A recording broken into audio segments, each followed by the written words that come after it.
Baltimore, Maryland, in the summer of 1996, a woman runs through the woods, barefoot and terrified, her clothes torn. Behind her, she can still hear his voice echoing through the night. It's cold, slurred, and furious. She doesn't stop running until she sees headlights on the road. That moment would expose one of the darkest secrets the city had ever seen. Her name was Rita Kemper, and the man she was running from was Joe Metheny.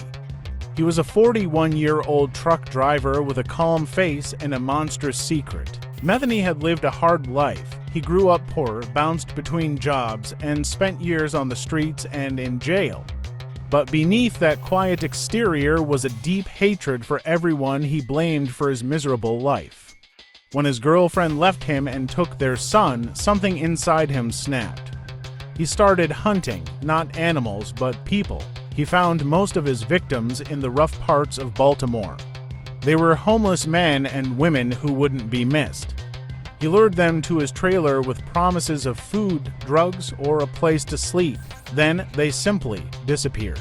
Over time, Metheny's crimes became even more twisted. He later confessed that he would butcher the bodies, grind up the flesh, and mix it with pork and beef.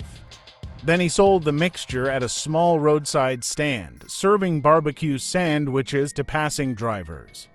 He bragged that no one could tell the difference. To his customers, it was just cheap meat. To Metheny, it was revenge and control, the two things he craved most. But his horror story began to unravel one night in 1996. Metheny had brought a woman, Rita Kemper, to his trailer, and when she refused his advances, he attacked her. He chained her up, beat her, and told her she would die like the others. But when Metheny left the room to grab more tools, Rita managed to escape through a small opening and ran barefoot through the woods until she reached a gas station.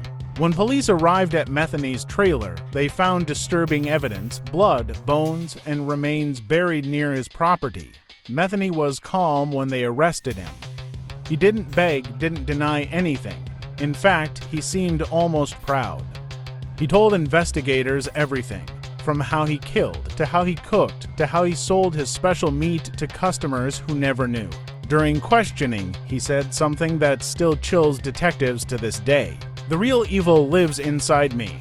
I enjoyed every bit of it." Metheny claimed to have killed up to 13 people, though only 2 were ever confirmed.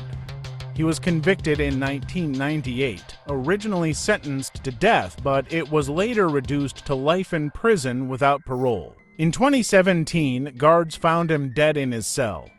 He was alone, motionless, and without a single word of remorse. Today, Joe Metheny's name still haunts true crime history, a man who turned his hatred into horror and his victims into food.